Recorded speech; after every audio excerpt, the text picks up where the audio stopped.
এই তথ্যসমূহ অসমৰ ৰাইজে জানিবলৈ চেষ্টা কৰে, সেই জনাৰ কিবা অধিকাৰ বা জনাৰ ব্যৱস্থা কিবা আছে নেকি? এই কি আছে? যিহেতু এই চাৰ্জশ্বিটখন অতি বৃহৎকায়, ইয়াত নিশ্চিতভাৱে প্ৰতিজন ভাৰতীয় নাগৰিকে চাৰ্জশ্বিটৰ প্ৰতিলিপিৰ বাবে আবেদন কৰিব পাৰিব, পাৰাততো কোনো বাধা থাকিব নোৱাৰে।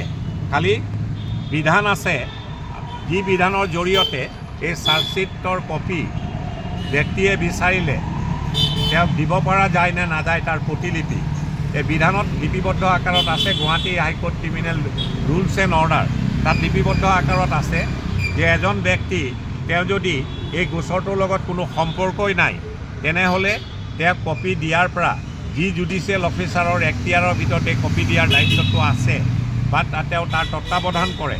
সাধাৰণতে এনে ব্যক্তিক কপি দিয়াৰ পৰা বাৰণ কৰা হয়, কিন্তু এনে ব্যক্তিয়েও কপি পাব পাৰে যদিহে তেওঁ গুড কজ বুলি Guwahati High Court criminal rules and অৰ্ডাৰ্ছত লিপিবদ্ধ আকাৰত আছে। এজন ষ্ট্ৰেঞ্জাৰে যদি কপি বিচাৰে, যদি তেওঁ গুড কজ দিব পাৰে, তেওঁক with judicial application of mind এই কৰ্তৃত্বশীল বিষয়া জুডিচিয়েল অফিচাৰজনে যাৰ তত্ত্বাৱধানত কপি দিয়া নিদিয়াৰ বিষয়বস্তুটো তেওঁৰ ওপৰত নিৰ্ভৰশীল হয়, যিজন ব্যক্তিৰ ওপৰত, তেখেতে কপি দিবলৈ বাধ্য হ'ব যদিহে গুড কজ তেনে ব্যক্তিয়ে ষ্ট্ৰেঞ্জাৰ টু দ্য প্ৰচিকিউশ্যন এই বিশেষ গোচৰটোৰ লগত যদি কোনো যোগসূত্ৰ নাই তেনে ব্যক্তিয়ে বিচাৰিলেও যদি গুড কজ দিব পাৰে পোৱাৰ সম্ভাৱনা আছে। এতিয়া যিহেতু